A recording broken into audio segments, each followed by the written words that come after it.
আমরা সরকারকে বলতে চাই, জনগণ কিন্তু আজকে ভালো নাই। জনগণ যদি রাস্তায় নামে,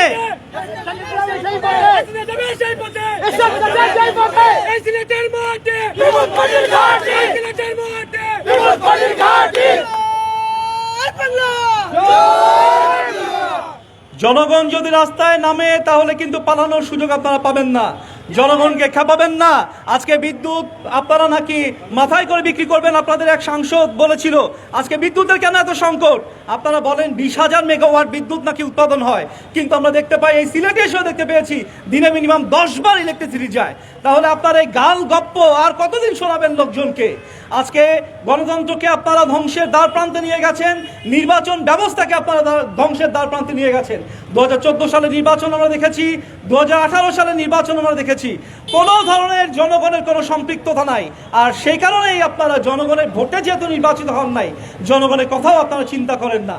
আমরা বলতে চাই, আগামী যে সংসদ নির্বাচন আসছে, আপনারা এখনো পর্যন্ত সতর্ক হন। মানুষ তার ভোট অধিকার প্রয়োগ করতে চায়।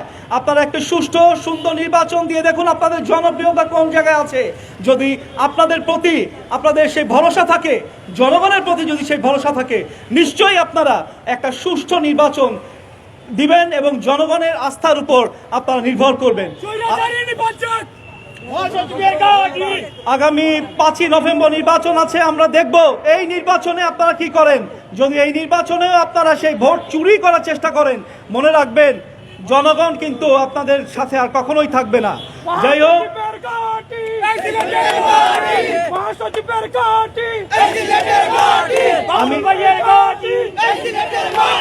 আমি সিলেট জেলা এবং সিলেট মহানগরের নেতৃবৃন্দকে ধন্যবাদ জানাই, তারা এত সুন্দর একটা প্রোগ্রাম করেছে এবং আগামীতে আমরা জনগণের পক্ষে আরো কাজ করব এবং জনগণের পাশে গিয়ে দাঁড়াবো এই আশাবাদ ব্যক্ত করছি। জয় বাংলা, জয় Bangladesh people's party.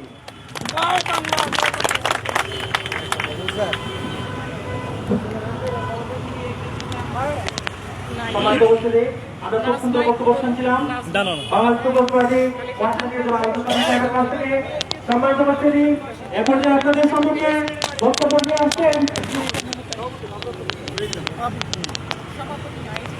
Bangladesh people's পার্টির সরকারি সভাপতি জনাব আব্দুল সাদিক। আব্দুল সাদিককে ওনার বক্তব্য রাখার জন্য বক্তব্য গ্রহণ করছি।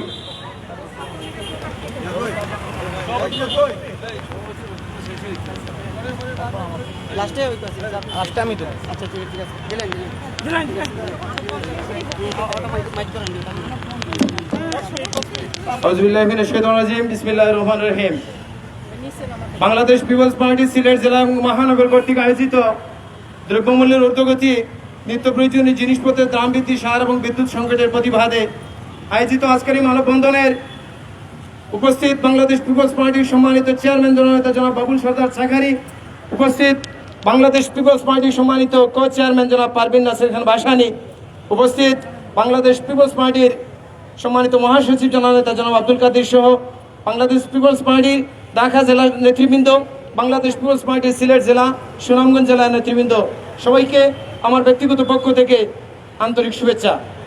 প্রিয় সিলেটবাসী, সম্মানিত উপস্থিতি, আজকে এমন একটা মুহূর্তে আমরা এখানে উপস্থিত হয়েছি যখন এই বাংলাদেশের সরকার রাতের বুঝে বিনা বুঝে নির্বাচিত সরকার, তারা ক্ষমতার মস্তদে বসে একে একে গণবিরোধী গণবিধ্বংসী বিভিন্ন সিদ্ধান্ত জনগণের উপর চাপিয়ে দিচ্ছে। তারা রাতের অন্ধকারে তেলের দাম বৃদ্ধি করেছে, যার প্রভাব পড়েছে মানুষের দৈনন্দিন জীবনযাত্রায়। আজকে তেলের দাম বৃদ্ধির কারণে বাংলাদেশের মানুষ তাদের নিত্য প্রয়োজনীয় জিনিসপত্রগুলো বাজার থেকে কিনতে পারতেছে না। আজকে তেলের দাম বৃদ্ধির অজুহাত দেখিয়ে সরকার বিদ্যুৎ সংকট সৃষ্টি করেছে। সরকারের এই বিদ্যুৎ সংকট সৃষ্টি করা, দ্রব্যমূল্যের সংকট সৃষ্টি করা, এটা হচ্ছে মূলত দেশের ব্যবসায়ী সিন্ডিকেটদেরকে খুশি করার জন্য, ব্যবসায়ীদেরকে দিয়ে পরবর্তী নির্বাচনের তাদের পাট প্রেরণের জন্য এটাই হচ্ছে তাদের পরিকল্পনা। তারা যদি জনগণের বুঝে নির্বাচিত সরকার হতো, তাহলে জনগণের জাতীয় স্বার্থকে, জনগণের মৌলিক অধিকারের কথা তারা চিন্তা করত। তারা বিনা বুঝে নির্বাচিত হওয়ার কারণে, তারা দেশের প্রশাসন যন্ত্রকে ব্যবহার করে নির্বাচিত হওয়ার কারণে, তারা ভারতীয় গোয়েন্দা বাহিনী রকে ব্যবহার করে এই দেশের ক্ষমতার অবস্থায় অধিষ্ঠিত হওয়ার কারণে আজকে তারা জনগণের মৌলিক অধিকার নিয়ে তারা কোনো চিন্তা করছে না।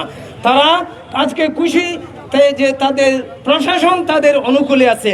আজকে আপনি অনুকূল প্রশাসন দিয়ে দেশ চালাবেন, একবার বাংলার জনগণ যদি খেপে যায় তাহলে শ্রীলঙ্কার মতো অবস্থা হবে।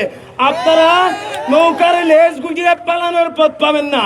বাংলার মানুষ যদি একবার রাজপথে নেমে যায়, এদেশের মানুষ স্বৈরাচার বিরোধী বিভিন্ন আন্দোলন করেছে, বাংলার মানুষ ৪৭ আন্দোলন করেছে, বাংলার মানুষ ৬৫-তে শিক্ষা আন্দোলন করেছে, বাংলার মানুষ ৬৬-তে আন্দোলন করেছে, এদেশের মানুষ ৬৯ আন্দোলন করেছে। সুতরাং আমাদেরকে আন্দোলন দেখাতে হবে না, আমরা আন্দোলন চিনি, আমরা আন্দোলন জানি, আমাদের রক্তে মাংসে আন্দোলন চলিয়ে আছে। সুতরাং প্রশাসনের ভয় দেখাবেন না, পুলিশের ভয় দেখাবেন না। আমরা বাংলার মানুষ রাজপথ ছেড়ে দেওয়ার মতো কলিজা নিয়ে রাস্তায় নামি নাই। আমরা এদেশের মানুষের মৌলিক অধিকার আদায় করেই কেবল রাজপথে উঠবো ইনশাআল্লাহ। বাংলাদেশ পিপলস পার্টি এদেশের গণতন্ত্রকামী সকলগুলো রাজনৈতিক দলকে সাথে নিয়ে আমরা আমাদের জনগণের মৌলিক অধিকার ইনশাআল্লাহ আমরা আদায় করে ছাড়বো। প্রিয় সিলেটবাসী, বিদ্যুৎ সংকটের কারণে মানুষের জীবন আজ দুর্বিষহ, কেউ প্রতিবাদ করতে পারতেছে না। সরকারের মদত পুষ্ট বিভিন্ন বাহিনীকে ব্যবহার করে এদেরকে গুম করে ফেলা হচ্ছে। আজকে যারা সরকারের কাজের প্রতিবাদ করতেছে তাদের বিরুদ্ধে হুলিয়া জারি করা হচ্ছে। আপনি হুলিয়া দিয়ে আপনার মদত পুষ্ট বাহিনী দিয়ে কতদিন ক্ষমতায় থাকবেন? জনগণ খেপে গেলে বেশি দিন ক্ষমতায় থাকতে পারবেন না। শ্রীলঙ্কার মতো অবস্থা হওয়ার আগেই আপনারা ভালো হয়ে যান, মানুষের মৌলিক অধিকারের কথা চিন্তা করেন। সুতরাং এখনই সময় এসেছে মানুষের মৌলিক অধিকারের আদায় আন্দোলন করার। আমি সকলকে পরবর্তী যে কোনো গণতান্ত্রিক আন্দোলনে অংশগ্রহণ করার উদাত্ত আহ্বান জানিয়ে আমার বক্তব্য শেষ করছি। জয় বাংলা, জয় বিপিপি। সম্মানিত উপস্থিতি, আমরা খুব সুন্দর বক্তব্য শুনছিলাম যা আব্দুল সাদিক স্যারের কাছ থেকে। সম্মানিত উপস্থিতি, এ পর্যায়ে আপনাদের সম্মুখে বক্তব্য নিয়ে আসছে আজকের এই মানববন্ধনের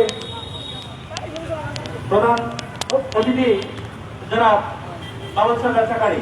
আরে বাংলাদেশে কোন নেতা আছে নাকি? আছে। আরে কোন সে ভাই? বাবুল ভাই, সবাই বলো বাবুল ভাই, একই সাথে বাবুল ভাই, বাবুল ভাই বয় নাই, রাজপথ চারি নয়, রাজপথ চারি নাই, বাবুল ভাইয়ের বয় নয়, এই সিলেটের মাটি, বাবুল ভাইয়ের ঘাঁটি, এই সিলেটের মাটি, বাবুল ভাইয়ের ঘাঁটি, বাবুল ভাইয়ের ঘাঁটি। এই সিলেটের মাটি। আজকের এই সভা স্নাতবোধক সভাপতি, সিলেট জেলার সভাপতি আব্দুল সাদেক উপস্থিত, বাংলাদেশ পিপলস পার্টির কো চেয়ারম্যান, ভাসানী পরিবারের একমাত্র প্রদীপ এবং আব্দুল হামিদ খান ভাসানীর পুত্রবধূ নাসির আব্দুল ভাসানীর সহধর্মণী সেই পারভিন খান ভাসানী, মঞ্চে উপস্থিত জাতি তরুণদের অহংকার জননেতা বাংলাদেশ পিপলস পার্টির মহাসচিব ও কেন্দ্রীয় কমিটির প্রেসিডেন্ট মেম্বার, সাংবাদিক ভাই ও বোনেরা, এসবি ডেনেভাই ভাই ও বোনেরা, আসসালামু আলাইকুম। আমরা স্পষ্ট ভাষায় বলতে চাই, রাতের অন্ধকারে যারা নির্বাচনে এসেছিল তারা সকালবেলা কি বুঝবে জনগণের ব্যথা। বাংলাদেশের রাজনীতিতে একটি মাইল ফলক দৃষ্টি আকর্ষণ। মাননীয় প্রধানমন্ত্রী 3 দিন আগে বলেছিল পেট্রোল এই দেশে হয়, ডিজেল এই দেশে হয়। তার 3 দিনের মাথায় রাতের অন্ধকারে কালোবাজারির সিনক্রেটের হিসাবে, মন্ত্রীদের সিনক্রেটের হিসাবে পেট্রোলের দাম 120 টাকা 99 টাকা থেকে 150 টাকা হয়ে গেল। তার 2-3 দিন পরে আন্দোলন মাত্র 5 টাকা কমায়। এটা কোনো বাংলাদেশের তামাশা, জনগণকে নিয়ে তামাশা করার মতো অবস্থা। আমরা বলতে চাই, বাংলাদেশের রাতের অন্ধকারে এই গভর্নমেন্টকে বলতে চাই যে আপনারা যে রাতের অন্ধকারে ভোট দিয়ে, এবার তো আপনাদের বেলজির আহমেদ দিয়েছিল পুলিশ প্রধান, এবার তো আর সে নাই, এবার কিভাবে জিতবেন সেই চিন্তাটা করেন আপনারা। বাংলাদেশের মাটিতে আইয়ুব যে পথে গেছে আপনাকে সেই পথে যেতে হবে, এরশাদ যে পথে গেছে সেই পথে আপনাকে যেতে হবে।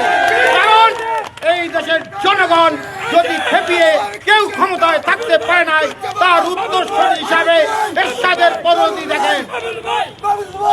বাংলাদেশের মাটিতে এরশাদ যে পথে গিয়েছিল, জনগণকে খেপিয়ে বাংলাদেশের মস্ততে কেউ বেশি দিন টিকতে পারে না।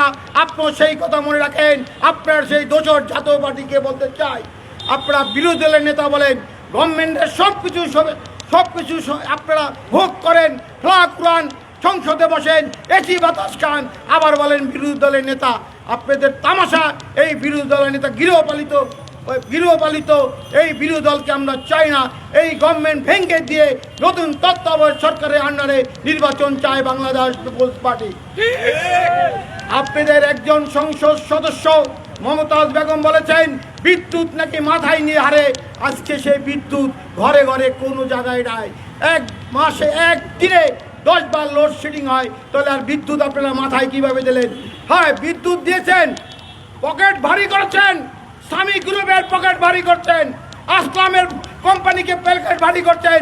বাংলাদেশের জনগণের ট্যাক্সের টাকা দিয়ে যে বিদ্যুৎ উৎপাদন হয়েছিল তা আপনাদের গভর্নমেন্টের এমপি মন্ত্রীদের পকেটে গেছে, আমাদের জনগণের পকেটে। জনগণের কোনো উন্নয়ন হয় নাই। উন্নয়ন হয়েছে আপনার মন্ত্রী, এমপি এবং আপনার ছাত্রলীগ, যুবলীগের নেতাদের ভাগ্যে চলেছে। সংগ্রামী সাথী বন্ধুগণ, ফরিদপুর জেলার ছাত্রলীগের একজন প্রেসিডেন্ট 2000 কোটি টাকা দেশ থেকে পালিয়ে গেল, তার বিচার এখনো বাংলাদেশের মাটিতে হয় না। সেই টাকা আনার কোনোভাবে উদ্যোগ এই গভর্নমেন্ট নেয় নাই। সংগ্রামী সাথী বন্ধুগণ, আপনারা জানেন বাংলাদেশে একটি ব্যাংক আছে, সেই ব্যাংকটা বাংলাদেশ ব্যাংক, যেটা বিশ্বের সমস্ত স্টেট কমিটি ব্যাংকের যে তত্ত্বাবধায়ক থাকে গভর্নমেন্টের, সেই ব্যাংকটা থাকে। সেই ব্যাংকের নিরাপত্তা থাকে। বাংলাদেশের সুইস ব্যাংকে যেরকম নিরাপত্তা আছে, বাংলাদেশ ব্যাংকেরও নিরাপত্তা থাকার কথা।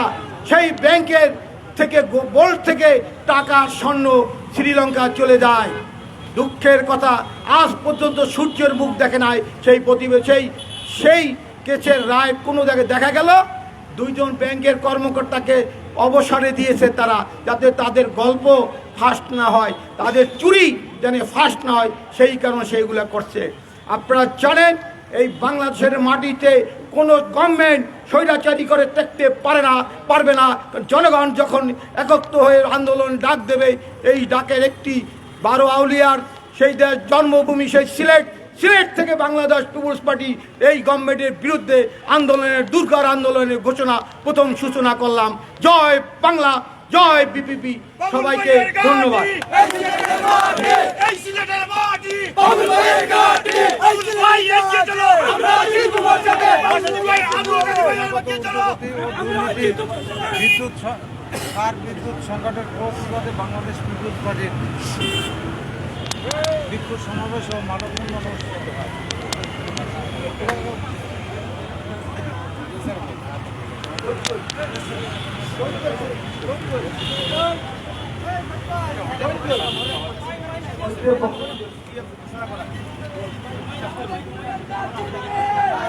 সম্মানিত উপস্থিতি, এখন আপনাদেরকে আমি পরিচয় করিয়ে দিচ্ছি বাংলাদেশ পিপলস পার্টি বাবুল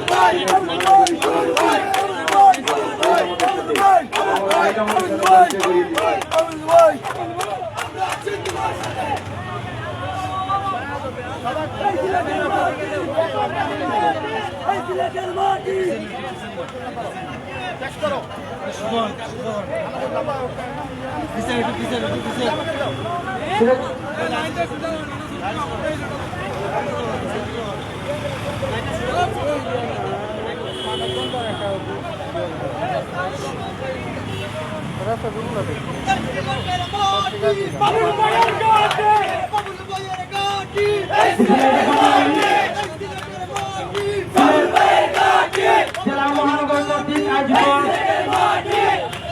বাবুল ভাইয়ের বাংলাদেশ পিপলস পার্টি দ্রব্যমূল্যের অগ্রগতিতে আজকের এই মানববন্ধনে উপস্থিত আছেন কেন্দ্রীয় নেতৃবৃন্দ ও সুনামগঞ্জ জেলার নেতৃবৃন্দ। সবাইকে জানাই সিলেট জেলা মহানগর পক্ষ থেকে, পিপলস পার্টির পক্ষ থেকে আন্তরিক অভিনন্দন।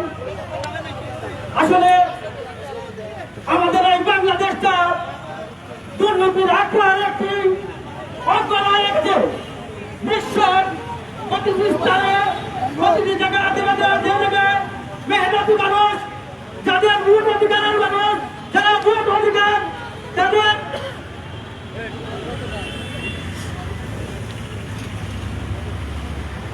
সবাইকে ধন্যবাদ জানিয়ে এবং আজকের এই মানববন্ধনকে সফল করার জন্য সবাইকে আমার মহানগরের পক্ষ থেকে ধন্যবাদ জানিয়ে আমার বক্তব্য কালে ধন্যবাদ। আসসালামু আলাইকুম।